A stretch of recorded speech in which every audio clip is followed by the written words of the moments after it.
our competitors believe that our problem is ethnic, we should solve it using ethnic parties, create positions so that ethnic leaders can be satisfied. We believe differently, that every Kenyan matters. Kazi ni kazi.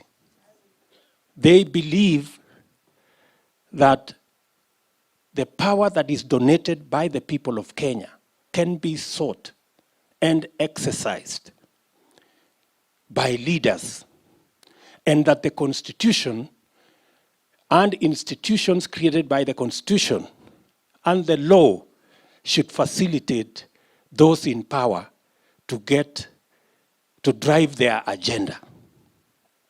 And if their agenda is in conflict with the Constitution, they believe the Constitution should be changed to fit into their agenda. We believe differently.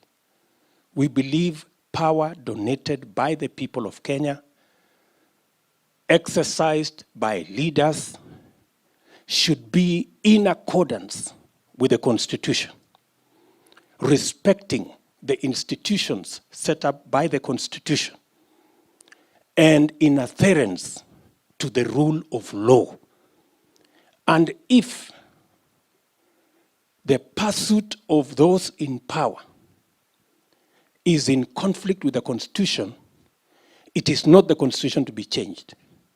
It is what they are pursuing to be changed, to be in line with the Constitution.